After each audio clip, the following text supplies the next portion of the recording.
Today, me and Cam are going back in the last 10 years of NBA history to tell you guys if we think they got MVP right or wrong. Not including this year, because as of the time of this recording, the MVP has not been announced yet. But we already had another video talking about our picks for the MVP and the other award winners if you want to check that out. But yeah, Cam, what do you think? Do you think going through these last 10 years, you had any surprises? I think I had quite a few surprises. I think it actually changed my opinions on a couple players a lot. Because when you're watching it live, when you're watching it play out in real time, you're really influenced by narratives. You're influenced by all of the history that came before. When you have to step back at a future point and take a snapshot of those guys' stats, their team performance, look at factors that go outside of what the media is saying, it really does change your perspective. I think even if I didn't even, have different guys winning MVPs in certain years, I definitely had a different perspective on the MVP race and some of the players in it. So I actually really enjoyed doing this. I think it was beneficial to me to do it. I'm really happy to share with you guys some of what I learned, and I hope you learned something too. Yeah, go ahead and watch this video and get your opinions changed. Maybe if you want to do it, go ahead and do it on your own time. For me, it changed a lot, and it made me realize that I could be pretty biased on a year-to-year basis, even though I try my best not to be. I still kind of root against certain people and for certain people, and that's why I do have a couple different changes that I would personally make. So let's go ahead and get right into it. First year, 2015-16. Do you think Steph Curry deserved MVP? Yes. Yeah, he did. It was unanimous. It's not even close. It's your boy Cam. You want to talk about him?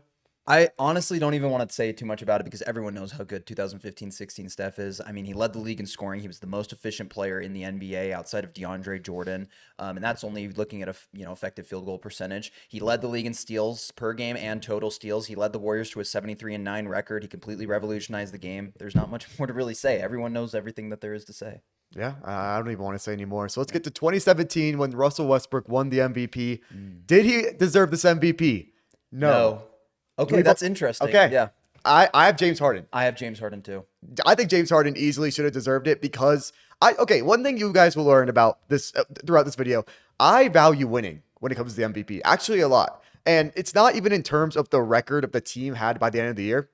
I value how many wins the players added to that total. So games played, the 65 game rule, I think sometimes fans can take it the wrong way. But it actually has made me realize in this last year, how much games played matters and how many times you're actually getting a team a win. And Harden had a substantial, I'm going to put on my glasses so I can actually see my stats. But Harden, the Rockets were so good that season. Harden led the NBA in, I believe, both points and assists, or he was definitely top 3 in both. Mm-hmm. He was more efficient than Russell Westbrook. Russ led the league in points. Russ did lead it in points. But Harden, because Harden averaged 11 and a half assists per game. Mm-hmm. He was more efficient. He won more. And I understand that he made history by averaging a triple-double. But in hindsight, now that we're doing this, we can say that it is very impressive. It's not as impressive as we thought it was at that specific point. I have the exact same perspective. I think in the context of that year, he absolutely deserved to win MVP. But this was the second MVP I looked at, really the first one I looked at where I actually thought I would change my mind. And I did change my mind because the benefit of hindsight makes that season look a little worse when you have guys like Jokic doing what they're doing and you have so many guys averaging all these rebounds and assists. And you can obviously make the argument of stat inflation. I'm not going to say that the stats haven't gotten a little inflated in the last few years, but the point still remains that James Harden did something incredible that season too. He averaged 8 rebounds and 11 and a half assists a game. That is not to be looked down upon at all. And obviously Russ had a historic season with regards to breaking the triple-double record and averaging a triple-double for the first time in over 50 years, breaking a record that a lot of players thought was unbreakable, and he definitely deserved it, especially with the narrative of KD leaving. But with hindsight, James Harden won more. He had a better season efficiency-wise, and I think even with the counting stat, it is so close that it just gives him the edge. I do think it's interesting to bring up games played. They both played 81 games, so I think they both. No, they both played a lot. They both played a lot in terms of games played. Yeah. There might be a couple MVP seasons that had 80, but for the most part, MVP seasons have not been this high amount of playing. This is a very special race in terms of no one else really. In my opinion, no one else really came close to being third place. It really was between these two guys. Maybe, I guess, a LeBron, but I didn't even look into it that much. And even though the series itself wasn't great, how incredible was it that we got to see them match up in the first round? In a year like that, too. And I looked over to those stats, and let's just be honest, those guys had to do a lot for their teams, and they were trying to do a lot. I think James Harden shot 41% and averaged 33 points. I think Russ shot 38% and averaged 37 points. So those two were firing away. But Yeah, both historic seasons, and I don't want either Russ or Harden winning the award to be a detriment to the other. They both had great seasons. All right, very next season, 2018, James Harden got the MVP. So if we think he deserved it, it'd be his second MVP in his career. Do you think he deserved it? No, Yes. Wow. Okay. Yeah. Do you have LeBron James? I do have LeBron James. Okay. I want you to go ahead and state your case. So my reasoning for LeBron is that I mean, as we go down this list, I am going to more often than not follow the logic of a player winning that many more games dictates that they win the MVP. It's actually very similar to a race we're going to see further down the line where a player won that many more games, and despite one player maybe having better counting stats, it just, there just isn't a lot you can say to go against the guy winning, in this case, 15 more games. But LeBron James, looking at the context of that team, averaged more assists per game, had a better season scoring efficiency wise, averaged more rebounds per game, and played 82 games, and led a Cavs team containing the players that it did, which we are well aware of what that roster looked like, to 50 wins. Now, I think in the context of a lot of other seasons, you're going to look at it from the perspective of like one guy had maybe a little bit more of an efficient scoring season. One guy had better counting stats. One guy won more games. In this case, Harden won more games, but on a better team with a better supporting cast, did not have a more efficient scoring season, did not average more assists, did not average. Okay, you keep saying, but he averaged more points, so it does even out there. It's not does that even out? I mean, he averaged a couple more points. LeBron still averaged 28 a game in that season and led the league in total okay, points. but it was one more assist that LeBron averaged. I mean, LeBron had almost 150 more assists that season than James Harden did. I mean, no, it was a lot. Don't get me wrong, but I just do think that when you are the best team in the NBA and you're playing, he still played 72 games. Now, is that as much as LeBron? No, but I mean, LeBron or Harden could have. How do I want to say this? 15 more wins is incredible. Like, it is a huge difference. Like, Harden didn't even have to play that many games to be better than a LeBron. And I understand the supporting cast, but one theme that I personally will have, as I do right now, want to see the difference in assists per game. It is 8.8 versus 9.1. It's 0.3. So is it 8.8 versus 9.1? Yeah. Okay, well, it is. that doesn't seem right because LeBron had 150 more assists in the season. I mean, he played 10 more games. Oh, wait. Are you sure he had 150 more? We can check real quick. Sure. I'll check real quick. So it wasn't quite 150. It was 117. So he had 117 more assists than James Harden. So I think I read 620 for James Harden instead of 630. But LeBron had 747 assists. James Harden had 630. So I guess that makes sense because it was 10 more games. Of 0.3 assists? Of 9 assists. Of 9 assists. Oh, I'm stupid. No, honestly, for a second, I was with you on the exact same logic, and then I realized, wait, no, that's not how it works. I think my logic still stands in that he played 10 more games. And obviously, like, the Rockets were better off with James Harden. They still weren't bad without James Harden, but that Cavs team was like the worst roster in the NBA without LeBron James. So maybe that's what you're personally, I value how good. When I look at every single MVP every single year, I'm gonna value. I've decided to value, at least going through these, how good they were on the floor. When they were on the floor, how good was their team? Personally, I don't care that much how bad they were when they were off the floor or anything like that, because I think the goal in the NBA regular season is to get as many wins as possible. The MVP is, unfortunately, it is not even unfortunately. I like it this way. It is 50% individual stats in an individual award, but it's also a 50% team award, because the inherently the goal in the regular season is to win as many games as possible. So I'm personally going to value that a lot.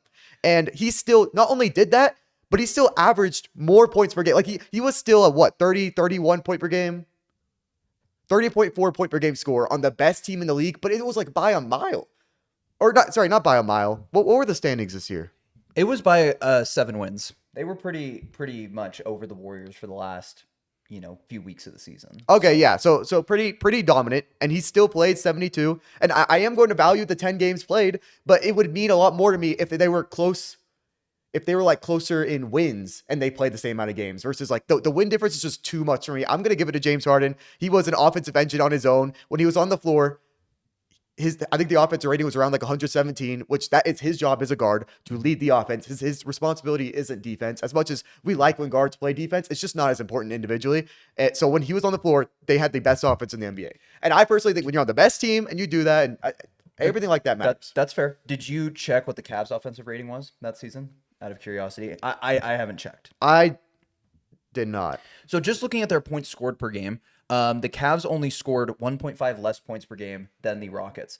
The Cavs, however, allowed a lot more points on on defense than the Rockets did. But James Harden isn't contributing to defensive win shares or anything like that in the way that other players are. So that is part of my argument too, which is that you can say James Harden contributed to the offensive end and he's not meant to contribute to the defensive end, right? But what was winning them the games, arguably, was their defense as well as their offense. Their offense was obviously great, but they weren't even scoring the most points per game in the NBA. However, their defense was really good, whereas the Cavs were playing with such a below-average defense that LeBron's offensive impact was more important than James Harden's offensive impact. So if you had to guess why they didn't have average as many points per game as their offense shows, why do you think that is? It's because they have James Harden. It is a slower paced offense. When you look at offensive rating, which takes into consideration possessions instead of just like the 48 minutes, they had the best offense in the NBA by an entire 1.1 points. The Cavs were fifth. And defensively, they were seventh. So even if like the points per game allowed was lower, technically because of the points per game, it's because they're playing slower. And so it looks like the defense is way better than it really is. It was their offense. I mean, just even think back to their offensive rating, their offense was the reason. Their defensive rating was still seventh. They were still the seventh best defense in the NBA. Yeah, I mean, they still were. But that was a great team overall. I do think they were a great team. You have to have a great team overall, in my opinion, to win MVP, unless you are that dominant. LeBron James in 2018 overall, including the playoffs, was that dominant. But in this regular season, I don't think there was this big jump. Like, is the gap that big between how they were? I know you're talking about efficiency, but let's also talk about, yes, they had Chris Paul, but I'm pretty sure Chris Paul in this season only played like not a handful of games, but he played like less than 60. I could be wrong. Or maybe I'm thinking of 2019. I could check real quick. But 2019, he played 58 games. So this season, I'd be curious to see how many games he played because I believe he also played 58 games this season. Maybe he played more the next season then. So he played 58 games this season. You want to talk about his efficiency, but this is also, we are actually in a decade of efficiency now. And you could say that the 2010s was more about efficiency than the 2000s and then the 90s or like whatever. But Harden was doing everything. Literally everything. And you could say LeBron was doing everything too. But I just think if I just look back to what I remembered from Harden versus LeBron in that regular season, I look back at the team success, I look back at these stats, and you just talk about per game, you talk about how good they are on the floor, how good the offense was when Harden was on the floor. I don't think it's an argument. I think he was that dominant in the regular season. Now, obviously, a play style like this, Kobe Bryant talked about it before he passed away. It's not going to win you a championship. But I think it is enough to win you this MVP. It is enough to win you in the regular season, which you got to remember that's what the MVP is, because there's a bunch of guys who I don't think are inherently that good come playoff time who are going to win these MVPs. That I'm like, okay, but they are that good in the regular season. I look at, you can say that the Rockets offense was better with, I don't think either of us are going to change the other's opinion. But I look at what you're saying when you say the Rockets offense was that good with James Harden on the floor. But the Cavs also had the fifth best offense in the NBA. And you want to talk about the drop-off offensively from LeBron James being on the floor to not being on the floor? It's way bigger than the drop-off from Harden to Harden not being on the floor. And look, you want to know net rating-wise, the difference between him on the floor versus off the floor in 2018? What? They were a 1.52 on the floor, negative 1.6 off the floor. It was a 3 net rating difference. And it is it's not the largest sample size. It's only 900 minutes off and then 3,000 on. So like Harden didn't play as many games. So the sample size is going to be larger, meaning it's more accurate. So like if I go to Harden's, I remember it was probably around like a +8 if I had to guess. But I do know that we'll get to it eventually, but when you argue Jokic MVPs, the net rating, at least I'm not even going to say specifically you, but most people when they argue Jokic, they argue the net rating swing. And in this scenario, Harden is actually like triple of what LeBron's is. Harden's is a +6 or like a 6-point difference. The Rockets are a +10 team, so they're on average kind of blowing out teams every time he's on the court. With LeBron, it was close. I am actually curious to see what the overall net rating of the Cavs was that season, even though they won so many games. They might have just won a bunch of close games. It was really low. I'll just tell you that much. It was pretty low. So I don't even have to look at it. It was probably pretty low. They were scoring 110 points a game and they were giving up 109. Okay, so yeah, so they weren't like, when maybe wins wise, they weren't getting a decent amount of wins. But when they were on the court, they weren't even that good of a team, even with LeBron James. But does that not still matter, getting those wins in the clutch, and in But Harden's time? Getting those wins. He doesn't have to. He doesn't have to because his team's blowing teams out. He's blowing teams out. It's not his team. He's the one leading the NBA in points per game, third in assists per game. And it's not like he can't do the reverse, because he did the reverse the previous season in 2017 of leading the league in assists per game and being second or third in points per game, just like LeBron was. Why can't he get as many wins as LeBron? Or sorry, why can't LeBron get as many wins as him? Let's move on to the next one. This will take forever if we just take this long. But like, I guess I don't know how often we're going to disagree. But it was Harden should be a 2-time MVP. Next year, 2019, Giannis Antetokounmpo won the MVP, his first MVP. Mm-hmm. Did he deserve it? Yes. No. What? Okay, who? Harden. He's averaging 40. He wasn't. Okay, 36. At a certain time, he was 40. It was 36. 36 points per game. It doesn't You matter. want to talk about statistical dominance? 36 points per game. Absolutely carrying the offense. Here's the difference. When someone puts up, he put up a lot of stats. Don't get me wrong. And I gave him credit for that, doing so much in the regular season. I think that gets you regular season wins. It didn't get him regular season wins this specific season. Giannis was winning. Giannis was the one who won 7 more games. Actually, individually, he only won 5 more games. That 5 games is important. You talk about what I was just talking about, net rating swing. How good is he on the floor versus off the floor? They are like the best defense and the best offense in the NBA when he was on the floor. I don't know why I don't have it written down. It's kind of pissing me off. I'm going to look at it right now. But I'm pretty sure he won D-point in this year. That's how good his defensive impact was. He averaged 29 points per game while winning D-point. It was the next year. Oh, was next year? He was second probably, I think. My argument for why Giannis deserves it over Harden this year, I understand Harden averaged 36. It's an amazing feat. Giannis averaged, 29? Harden did also play 6 more games in this season. That was part of what factored into my decision. Harden played 6 more games, still had more losses, or still had not as many wins. They were a plus 12.3 net rating. They were an amazing team. They were the best, at least a top 3 offense, and then I think they were like a top 5 defense. I think the defense was a little weird. This might have been one of the years that Gobert was just overly dominant. I'm not really too sure.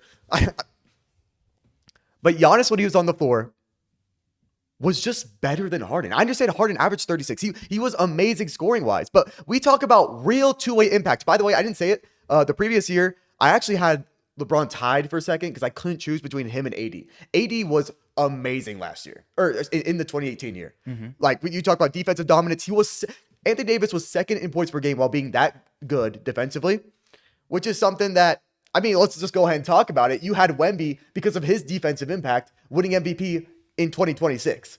So you want to talk about defensive impact? Giannis is one of those guys, but Giannis is way better offensively than Wemby was this year. I think I guess you could argue that this Harden year was an anomaly of averaging 36 points per game, but it's just the Bucks were so much better. They were winning all of the games. I guess you can only say 5 more than Harden, but even Harden even had Chris Paul for 58 games. Giannis had a Chris Middleton who wasn't as good, and he had was it even Eric Bledsoe? It might have been Malcolm Brogdon. He had no help, but he was winning the games. He's not LeBron. LeBron wasn't winning the games like Giannis was. The Bucks were way better when Giannis was on the floor versus like a LeBron or even versus like a Harden this year. The Bucks were that good with Giannis. I just think if you're going to give James Harden credit for any level of statistical dominance, it has to be this year. Averaging 36 points per game, 7.5 assists, 7 rebounds. He was great. But also, if you just talk about points generated, it's the same thing. I understand it is more impressive to actually get to 36 because 36 is such an anomaly. But in the other years, he was averaging around 10 assists per game, wasn't he? Or maybe like 9. So you're giving up a couple buckets and giving up and then getting a couple assists. Or sorry, reverse that. But you're the one that always says scoring is the most valuable trait in the NBA. It is the most valuable asset in the NBA. It is the most valuable skill in the NBA. It is. The best scoring, one of the best scoring seasons ever to average 36 points a game, and he doesn't deserve MVP. Giannis was that. When you can argue, okay, he's a top 3 offensive player in the NBA and top 3 defensive player in the NBA. So Giannis should win MVP every year. No, because I don't think that's the case. You don't think he's a top 3 offensive and defensive player like other years where he didn't win MVP? No, I don't think so. Because this was think about it. This was a year before Luka Doncic. Mm-hmm. Or Luka Doncic really took off. Luka Doncic rookie season. This was a year before Jokic really took off. Yeah. Offensively, after James Harden, and like let's say even like but here's the thing with Steph Curry and KD, like those guys are on a super team. They can't win the MVP. They just can't even put up the stats to do it. So who was even else offensively in competition with James Harden and Giannis this season? LeBron I was mean, hurt. you could say Steph, I guess. You could say KD. You could say like those guys, but But like in terms of production, Giannis was number one. Versus if you talk about like this, even this season when Giannis was so efficient in 2026, he wasn't even a top 5 offensive guy. I don't even know how you could say that. yeah. So that's the argument I'd make. He is legitimately, he was a top 3, like unstoppable. I know like his mid range wasn't as developed as it is now, and his playmaking, but I think scoring wise, he was more dominant in this season. I do understand what you're saying, but when you look at the difference in their levels of scoring and how much they produced, the difference between in total points between James Harden and Giannis in that season is the same as the difference between Giannis and James Harden's second leading scorer on his team, Clint Capella. That's the degree of difference of production that James Harden produced scoring the ball in this season. Wait, did Giannis average Oh, he averaged 27.7. I'm okay. I get what you mean. I mean, this Giannis. So we both think Harden should be a 2-time MVP. It's just for different seasons. Yeah, this completely changed my perspective on Harden because there was a point in time where I didn't believe he should have any MVPs, to be honest with you. And you could kind of say that this season was a little bit of a burnout of like people. That's one thing I kind of realized. I think there is burnout of players There's so winning. I much mean, like burnout. there is, but like I always knew that there was. Yeah. But just going through and like seeing the real burnout, and we'll talk about a burnout that happens later on because I think that one is pretty insane. But I mean, it's just the difference of two different philosophies because like the Rockets weren't as good with Harden on the floor as they were with Giannis. Giannis has a two-way impact, but 36 points per game is something that probably might never get hit again. Yeah. I mean, because like there's just so many different like defensive schemes nowadays to And you keep wanna- the role players. You also want to talk about efficiency. So many players are going for efficiency over scoring that much. So there might not even be a scheme that allows a player to average that many points per game or a player of that talent level to average that many points per game. No, I would think that if Luka gets better offensively, he would just get more efficient versus like going up to 36. Like I think his assists will go up before his points go up. Yeah, for sure. So I don't know. I don't think we're gonna agree. I gave my case. Yep. Shout out Paul George was also debatedly. I'd probably say he was third in DPOY. I'd say he was like a top 5 defender. Yeah, he was this year, also though. like top 5 offense and defense that year. But yeah, one thing that is crazy, you talking about that Clint Capella stat. If you talk about the top point per game scorer every year in the NBA compared to number 2 in the league, yeah, Paul George was second in the NBA in points per game, around like 28 or something. It was a 8.1 point per game difference. In the last 10 years, of all these years that we've reviewed, second place is 3.8 of first place to second place in points per game. So that kind of jump is ridiculous. So I'm not going to argue it too much. I mean, Harden was great. I just think in terms of like total impact, Giannis had it. And of course, I understand your perspective on the impact and the winning. And Giannis, just, I mean, he is one of those guys that his impact goes beyond the stat sheet. Like people are gonna look back at that DPOY that Giannis had in 2020, and they're gonna say that he didn't have the counting stats or he didn't have the stocks to warrant it. But his overall impact certainly, meant that he should have won DPOY that year. That was one of the best individual seasons we've seen in a long time. And unfortunately, between the COVID break and the bubble and all that, it kind of got interrupted and them not winning the championship. So it's not going to be looked at that way, but it was an incredible season from him. Yeah. So speaking of, let's just go ahead and talk about 2020. Did Giannis deserve his MVP in 2020? Yes. I don't think there's much to say. I don't even think it's really too close. I mean, LeBron was great. Don't get me wrong. He averaged over 10 assists per game. He was actually first in the NBA in assists per game, and he was efficient, and he led that Laker team that eventually won a championship. But he did. There was people saying that year that Anthony Davis was the best player on that Lakers team. yeah, no, people were saying that, and I think people were saying that a little bit closer to the playoff run specifically, but also just during the regular season. Yeah, it was just Giannis. This is the last year of Giannis, like for real. Like you could argue having almost no help. Like he is getting these wins by himself. This is best player in the world, Giannis. This is, I mean, MVP and defensive player of the year is not an anomaly. That doesn't just happen, right? Okay, it is an anomaly in the grand scheme of things, but for a player to do that, it's not just that they got lucky and it happened. Giannis has the talent level. He was the best defender in the league, and he was a top 5 at the least, if not top 3 offensive player in the NBA still that year. So, Yeah. I mean, this is the best version of Giannis we've seen through a whole regular season when compared to the rest of the league, and he obviously deserved MVP. Yeah, I don't think there's anything else to say. But shout out LeBron. I mean, Harden was still good this year. Harden averaged still like 34 points per game. Yeah. So I mean, Harden, dude, he was so insane as a scorer, and I really hope that people don't have the same problem with Shea, where they hate on him for so long because of foul baiting or because of how he looks when he scores or because his game isn't as sexy as someone else's game. And then they look back and they go, wow, I really didn't appreciate this all-time scoring talent that came through the NBA that I got to watch in his prime. Yeah, because we could talk about the playoffs mattering and there's more scheming and harder teams and all that. But at the end of the day, the largest sample size is the regular season. And he was consistently, I mean, you talk about, at least in my opinion, he should have won MVP, then second place, then third place in a 4-year span. Like, that's ridiculous. crazy. Like, he's definitely an all-timer. I'm not going to have a Wade conversation right now, but you could definitely have it. I'm not even going to go one way or the other right now. But so yeah, 2020, we both agreed. 2021, Nikola Jokic's first MVP year.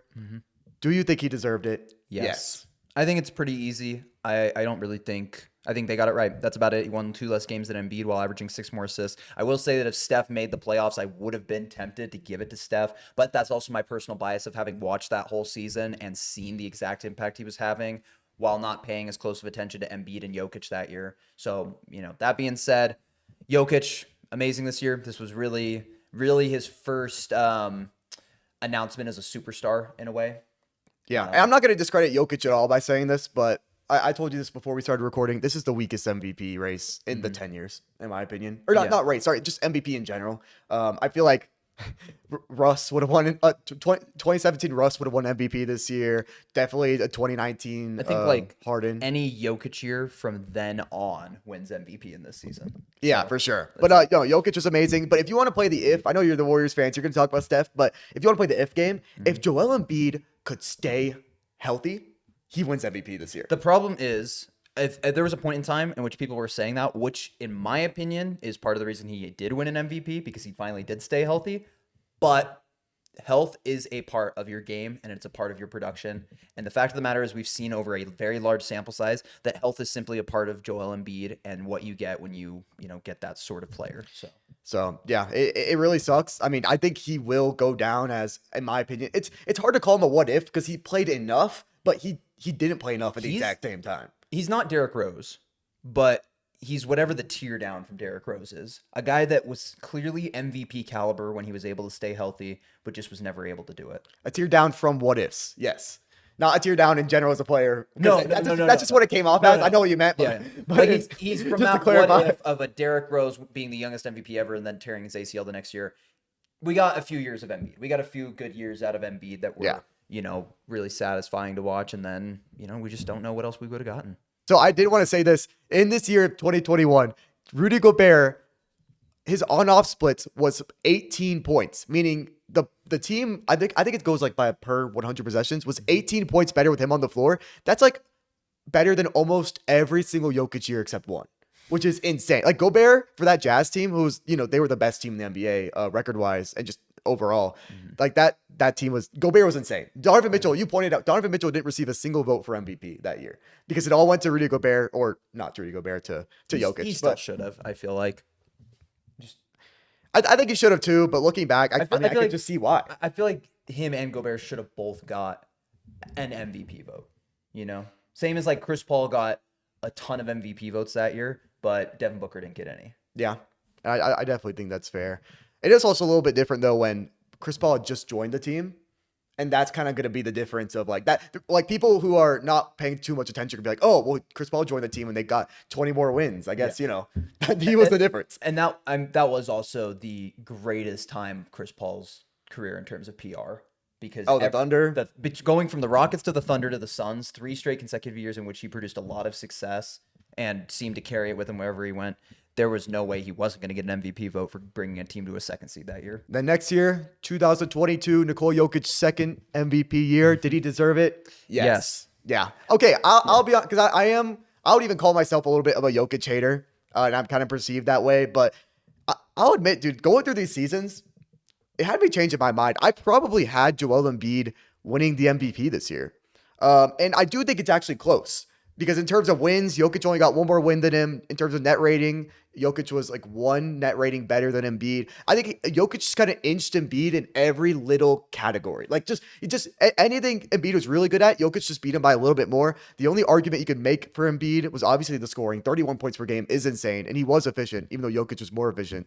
And then, Embiid's that good of a defender. I mean, there's a reason that the Sixers were that good defensively. Actually, no, I think this year, the Sixers weren't that good defensively. and that's probably why he didn't win it. I think if he had a dominant season where the Sixers were like a top 3 defense, he would have won it. But yeah, no, it's Jokic. Jokic was insane. Yeah, I mean, 27, 14, and 8. And we talked about, a lot of people like to bring up that he finished 6th in the West, but that was only 3 games worse than both Giannis and Embiid. And he would have been 5th in the East. Giannis was 3rd, Embiid was 4th. So I think clearly Jokic still deserves Yeah, it. I'm not gonna say Embiid had the most help in the world because Ben Simmons didn't play after the Sixers being so good in the previous year. But the Nuggets had, I mean, Jokic had so much worse of help that, yeah, them individually only having a 1-win difference between each other. I mean, And also, sorry, play more games. Like yeah, that's Jokic the problem. played 6 more games than Embiid, 7 more than Giannis. So Yeah. So I mean, like it's when you're playing that many games, like Jokic is the definition of consistency when it comes to not only playing games and being healthy, but being good and being efficient as well. like if Embiid would have played the same number of games as Jokic, probably would have won enough games to win MVP. So, you know. I just think it's interesting. If I think of Jokic's career so far, I would say that peak for peak, I just don't know if I'd have him that high. But in terms of like overall careers, he's going to end with a top 10 career in NBA history, I think. Like consistently every regular season doing this well. Top 10. I mean, Hard to say. I'd have to think. it's just hard to go through because of like a Magic Johnson, Larry Bird not even playing that many seasons. I guess it just depends on how long Jokic is good for, I guess. Yeah. Because he has the game that should last for a really long time. But yeah, he still does have like, it's only been this is the 6th season of his prime, I'd say. if we're saying 20 to 21 is the first where he won his first MVP, then yeah, this is the 6th season. You know, you could argue he was still in MVP voting in 2019, 2020. Fifth in 2019. So you could start it there. So that'd be Yeah. like 7 years. But yeah, so I mean, no other argument. You have anything else you want to add? No, let's move on to the next one. This is 2022-23. The original MVP was Joel Embiid. Did Joel Embiid deserve it this year? No. It was Jokic. I actually think it was Giannis. Really? Okay, I want to hear your argument. So when I actually went through this, I thought one thing at first, and it was obviously Jokic to me when I first went through this because, oh my God, what an efficiency demon he was this year. He shot 63% from the floor, 38% from 3. He had 12 rebounds a game, almost 10 assists per game, 24.5 points. Like looking at those stats, he really did have an incredible season. But there are a couple things that drew me more towards Giannis than Jokic. Number one, I am on the same page as you. I do believe that scoring is the most important thing in basketball. And you look at when the Nuggets had their most success, it was when Jokic started scoring the ball more, right? And then you could say that season, like, you know, oh, they finished with the best record in the West. You know, they had this success. They would have been below both the Sixers and the Bucks in the East if they were playing in the East, right? And they had their most success in the playoffs when Nikola Jokic stepped up as a scorer and started to take more shots, right? Even if it was on lower efficiency. So I think that is a big indication of the importance of scoring. And then I compare Giannis to Embiid, right? Very similar season statistically, actually, like almost identical in a lot of ways. The credit I give Giannis, even though he played 3 less games, is that he finishes the number 1 overall seed in the NBA, 4 games better than Embiid, right? For having very similar seasons, almost the exact same, Giannis won 4 more games in 3 less games played. And I think that just gives him the due credit to be MVP this year. Now, I will say, he would be the first MVP in a very long time to play less than 65 games and win MVP. But again, Embiid only played 66. But that's why I personally would have a Nikola Jokic. I don't think Embiid deserved it. I think he was probably closer in 22 to deserving it. I think that's why I talked about Embiid, and I wanted to highlight him because he deserves second place, in my opinion, 3 years straight for MVP. That doesn't mean he ever deserved MVP, but I do want to give him a lot of due credit. I mean, I don't want to say the phrase because I can't, but they called this Embiid MVP the here damn MVP, and yeah, I can't say that, but like it kind of was though. It kind of was like, okay, you're just due to win MVP, so we'll just give it to you, even though you don't deserve it.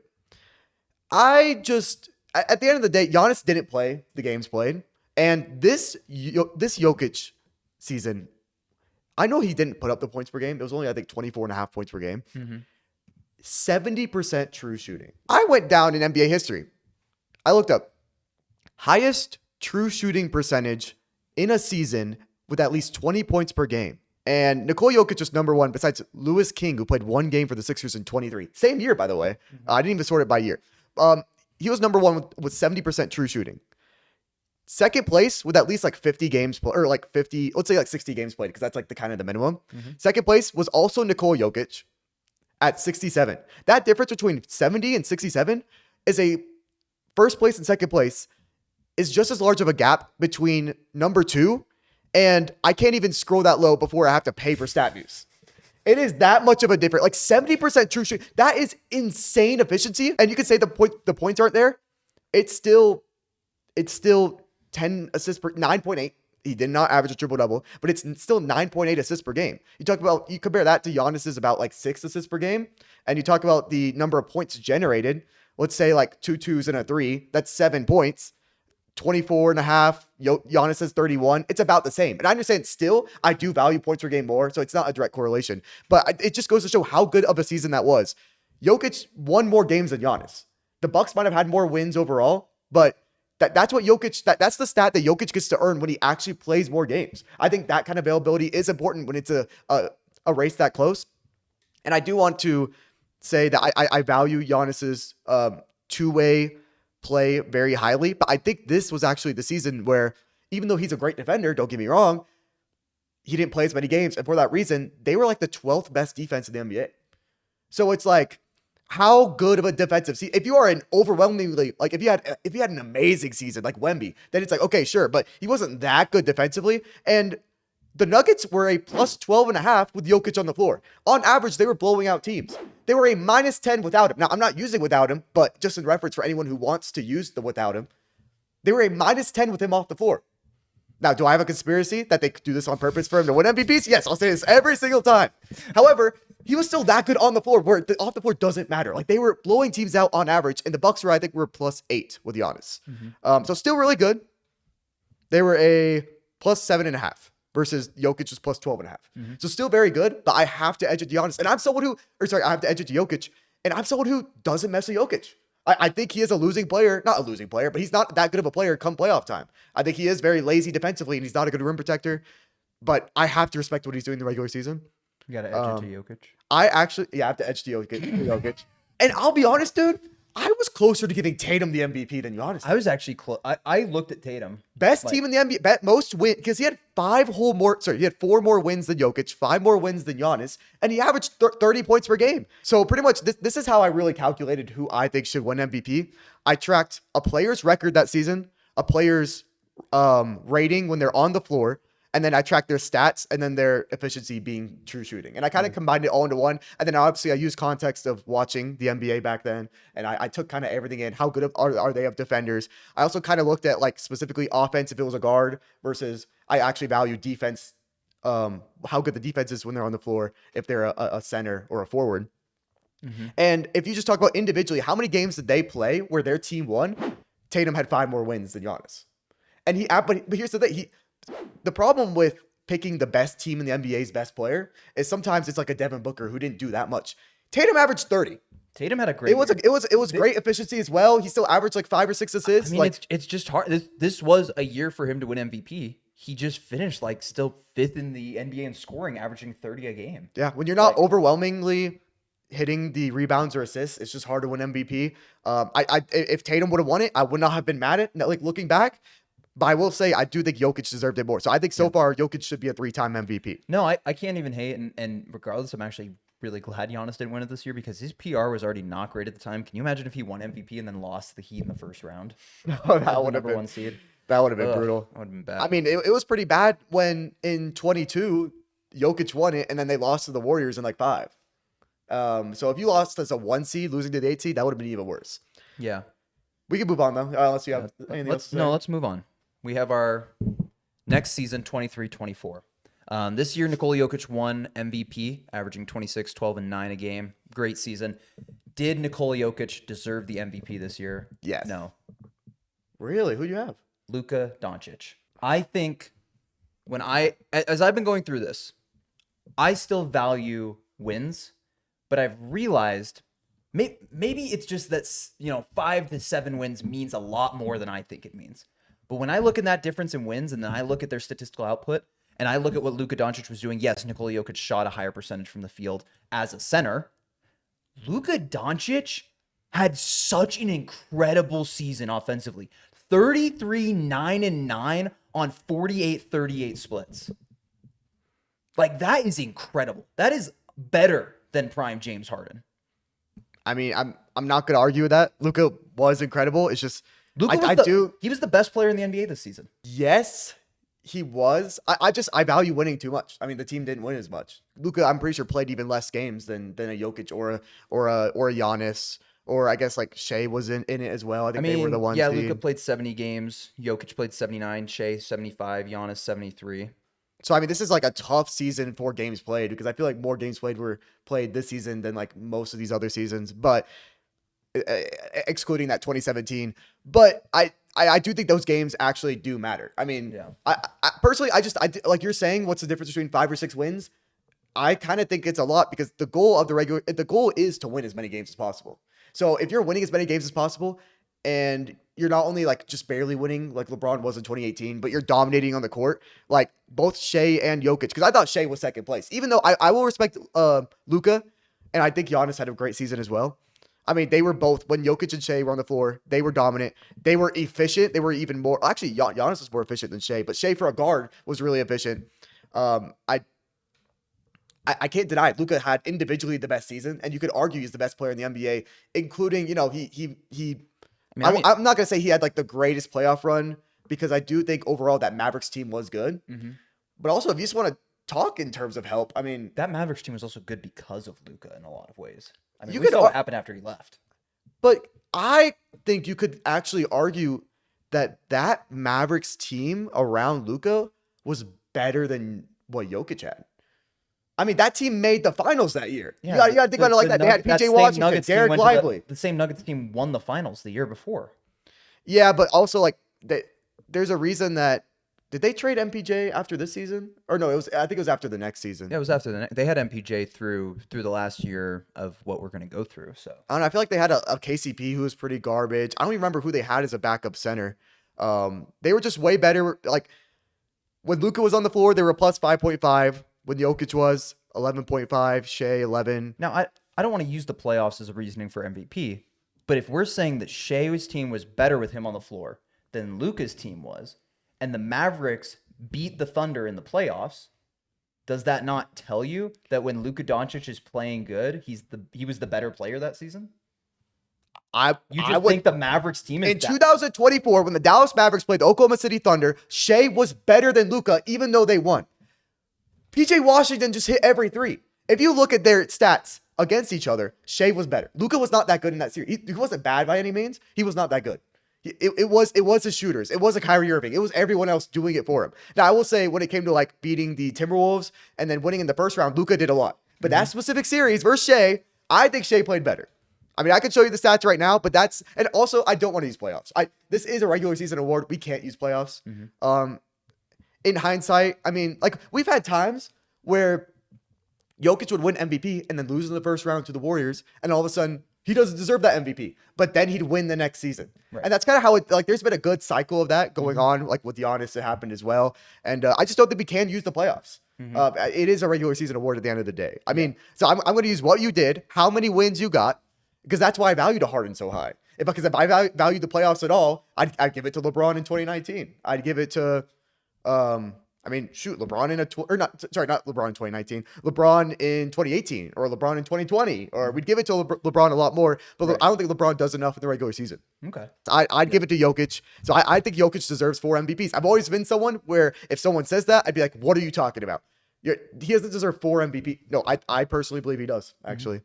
And maybe a 5th right here. 2025, Shea Gilgeous-Alexander won his first MVP with probably more to come.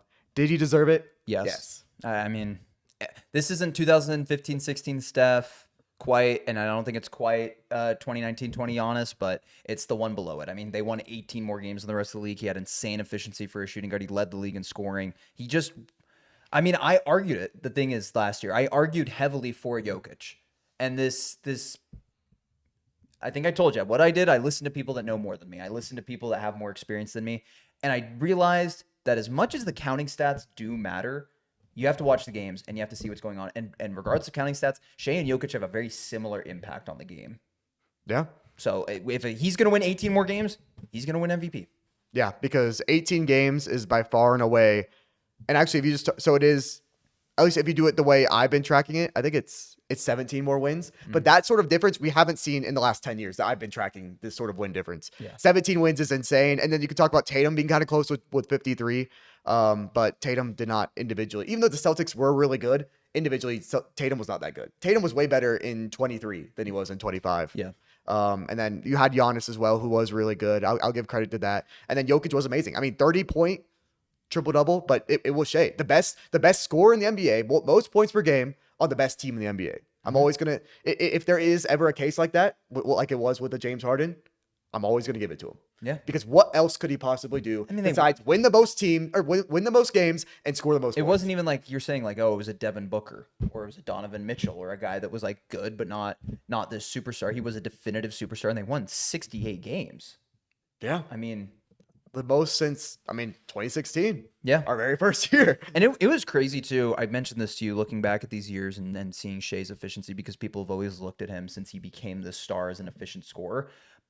And people have kind of undersold what he's done this year a little bit because of that. His efficiency jump was insane this year too. To go even from how efficient he was already to how efficient he's been this year, where he's on par with like a 2015-16 Stephen Curry. That's insane. That's actually crazy. Yeah, and it goes to show this was definitely not a fluke this season. No. So in total, I actually only disagreed with 2. So I took away a Russ MVP and added a Harden. And then the other one I took away was taking away a Joel Embiid and adding a Jokic. I disagreed with 5, actually. So Wow. I disagreed with... I took it away from Russ, gave it to Harden. Took it away from Harden, gave it to LeBron. Took it away from Giannis, gave it to Harden. Took it away from Embiid, gave it to Giannis. Took it away from Jokic, gave it to Luka. Yeah, I can't even keep track of all of that. So much happened. I guess Luka got an MVP from it, and I think LeBron got another. But So if we were going by my count, Steph in the last 10 years would still have 1 MVP. Harden would have 2. LeBron would have 1. Giannis would have 2. Jokic would have 2. Luka would have 1, and Shea would have 1.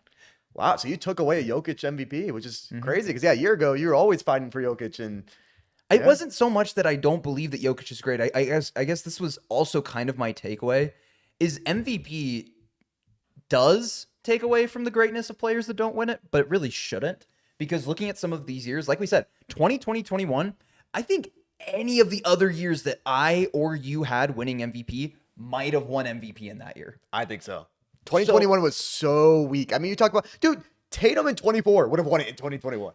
Yeah, honestly, Tatum in that year he had in 22, 23 was better than the Jokic year Or sorry, in yeah, that was 2021. Yeah, right? yeah, that's what I meant. Yeah. So it really, I already knew this in a sense of speaking, but to actually see it in action, you can't just look at MVPs. You have to go and actually watch the games if you can. But the best you can do if you don't get to watch the games is to actually look through the stats and look through the players and see the context as much as you can. Because there's so many amazing players in the NBA, and there's a lot of guys that have deserved to win an MVP, and in my opinion should have one, but at the very least should be considered that caliber of player, even if they don't. Yeah. Cool. So what do you guys think? What did we get right? What did we get wrong? Let us know in the comments. And then if you liked the video, you made it all the way to the end. If you could like the video, that would be great. It would help with the algorithm. And then we're trying to hit 1,000 subscribers by the end of the playoffs. So we're gonna make a bunch of playoff videos. We didn't want to go ahead and make this though. But yeah, if you could subscribe, that'd be great. And until next time, peace out.